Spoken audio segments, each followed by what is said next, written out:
All right, Natalie, say what you want about this USC football team, but the mission is simple for this UCLA rivalry week. If you beat the crosstown rival, that is the Trojans, they'll become bowl eligible.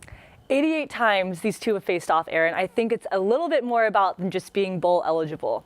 Sports Scene starts now.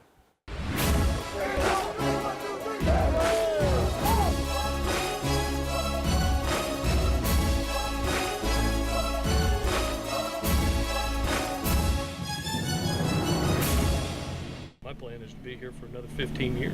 I'd like to do it till I'm 60 right here, and that's my plan. So know this, I'm not going anywhere. With Helton feeling strong about keeping his job in the long term, the focus turns to rivalry week.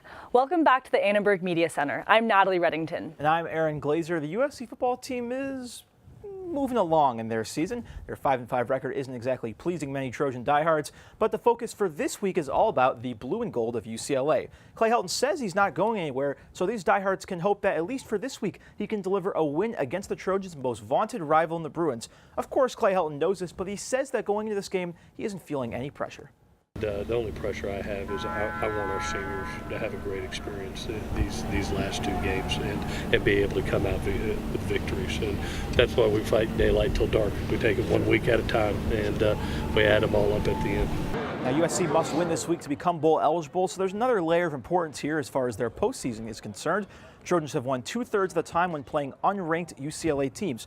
But for freshman quarterback JT Daniels, he hasn't been there for that at all. He's just looking forward to playing the team across town for the first time. It's really incredible. I'm really excited for this week. We go UCLA this week and then Notre Dame next week. It's the two rivalry games back to back. It's really cool to me. USC is coming off a 1-point home loss to Cal last week. While Cedric Ware rushed for over 100 yards, they will be compared to a UCLA offense that went for over 430 yards last week. Could be a shootout. USC and UCLA rivalry is certainly unique as far as college rivalries are concerned. Both teams this Saturday will wear their home uniforms for the games, and they'll get 10 points toward the Crosstown Cup, which is a rivalry pitting all athletic teams from both schools against each other over the academic year. And then, of course, the winner of this game will fight and win the famed Victory Bell.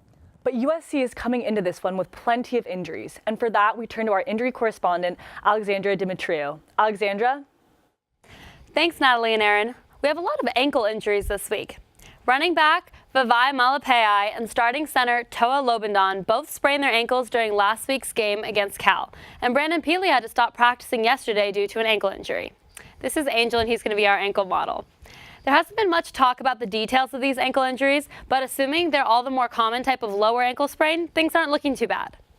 Last week we talked about Stephen Carr having an upper ankle sprain, which is less common and takes longer to heal.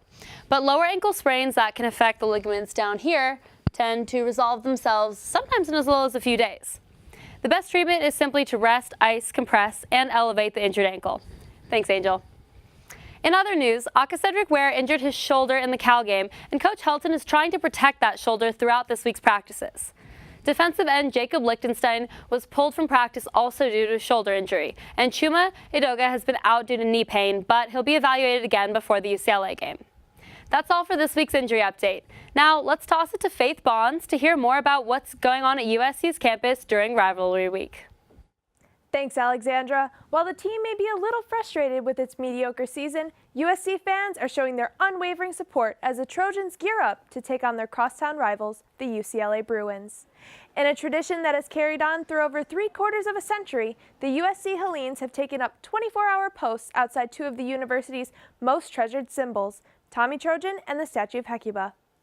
The Hellenes' brother organization, the Trojan Knights, are usually the ones who guard Tommy from potential UCLA pranks. However, they are ineligible this year due to allegations of misconduct and have issued a statement explaining that they are taking this time to restructure in order to properly represent the university. This means that the Hellenes had to double down in order to protect the sacred statues from harm. Yesterday, I got the chance to speak to a few Hellenes about the challenges and excitement surrounding this time-honored tradition. It's actually a lot of fun, so I think people are more excited that we have more to do just because now you have two places to go, and we get a lot of support from places in the village. They send us food, Trader Joe's gives us food every day, sandwiches, everything. Coach Helton comes here, the president of USC just came here, and so I think it's more exciting and it just gives people more opportunities to be at places. The Hellenes are the official hostesses of the university with primary focus on service, spirit, and sisterhood. In order to see how the Hellenes are keeping those principles alive, let's send it over to Cecil Hannibal for a live update on Tommy Watch. Cecil?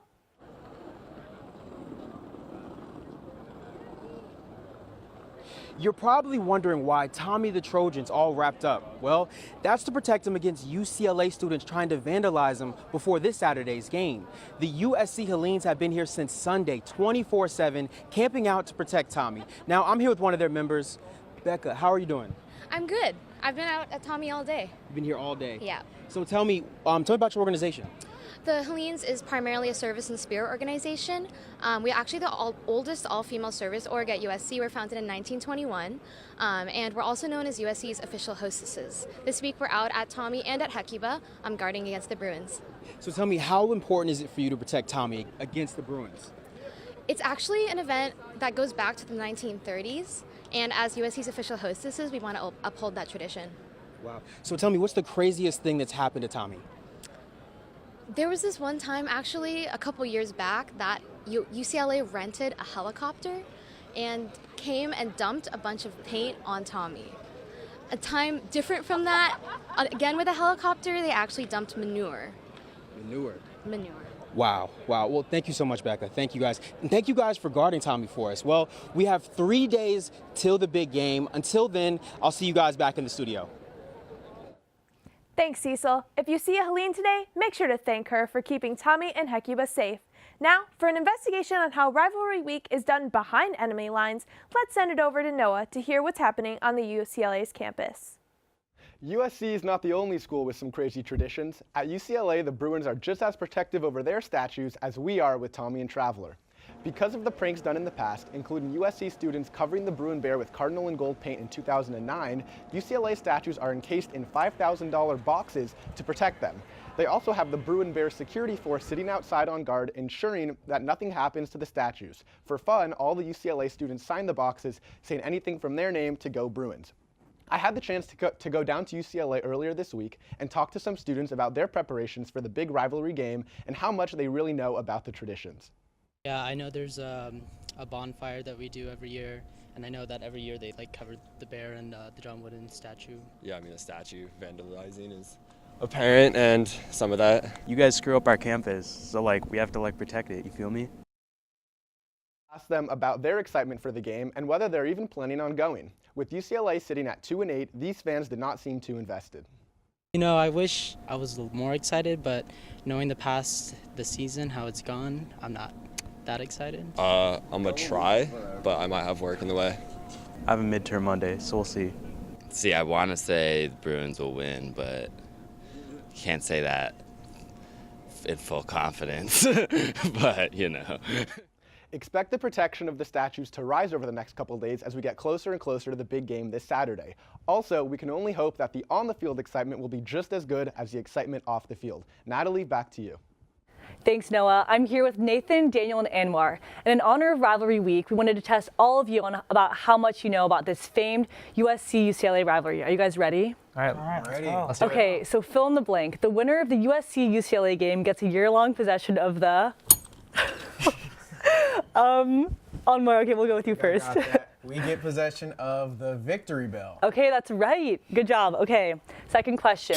The USC-UCLA football rivalry started in 1929. Having skipped a few years and done double games here and there, what is the game number of this year's rivalry? And Nathan, what do you think? I'm probably going to take a wild guess here. I want to say 89. You're really close, but it's actually 88. Darn. Really close, really Almost close. there. All right, so the Trojans and the Bruins both have a record number of combined losses heading into the game on Saturday. How many losses in total is that? 13. Nice, okay, that's right. Yes, okay.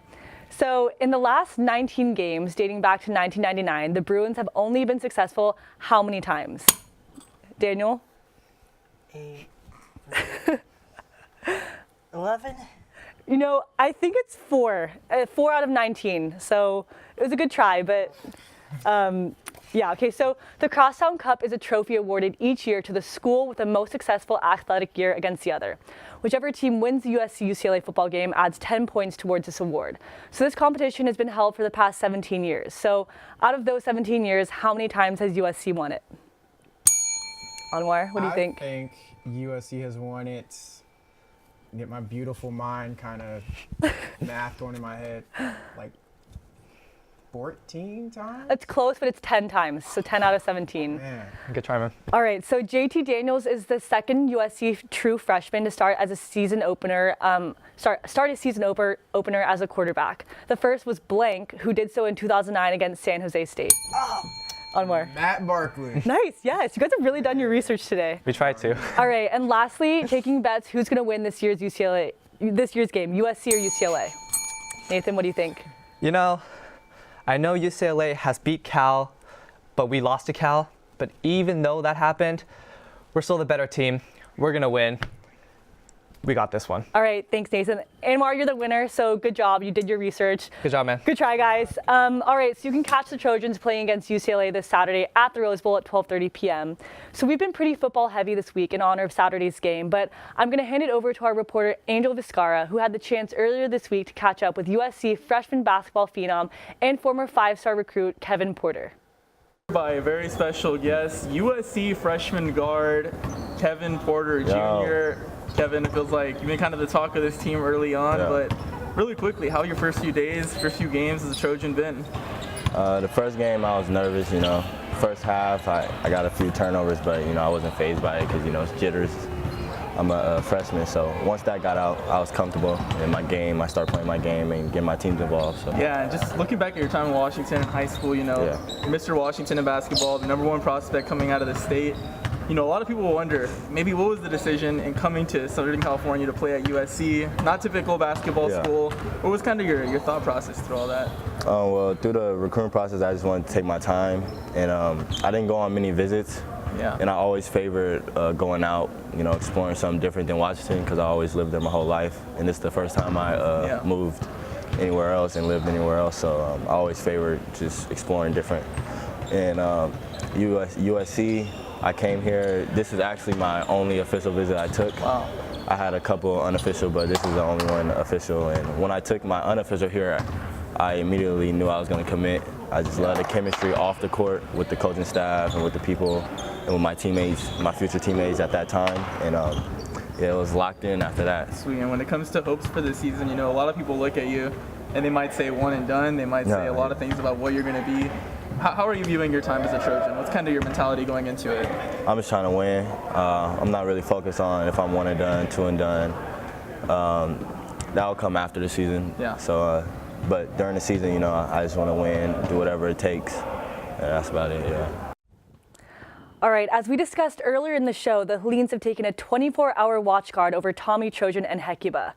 They've been camping out nonstop this past week, which is pretty admirable, I have to say. And they're not just doing it alone, they're getting some cool visitors, that including athletic director Lynn Swan paying a visit out here to the Hellenes, dropping off hot chocolate, some cookies. USC Athletics throwing up on Twitter, seeing Swan's support of these student groups' interest in hanging out with the Trojans. Right, but there were some fiery responses from fans, including one that called for delivering a new coach instead. But you know what, Aaron? I have hope. I think Helton will pull it together this week and beat the Bruins. What do you think? Well, I think that Clay Helton's tenure as USC coach has certainly been discussed by a lot of the media groups recently. And when you throw something up on Twitter, I guess these diehard fans, that is what they continue to want to talk about. Even if it is something nice, like Lynn Swan giving hot chocolate to the Hellenes, and the fans just want to talk about whatever's going on with the team. You have to appreciate the passion. They do want to win, but sometimes I might be a little bit overboard on social media. Here at Sports Scene, though, we're not overboard on social media. We actually want you to come and watch this program on social media, and we thank you for tuning in to this week's edition of Exactly That Sports Scene. Everyone here at Annenberg Media, I'm Aaron Glazer. And I'm Natalie Reddington, so you can catch us on Facebook and Twitter at Annenberg Media Sports. We'll take a break for Thanksgiving and then see you 2 weeks from now. So happy Thanksgiving, everyone. Thanks for tuning in.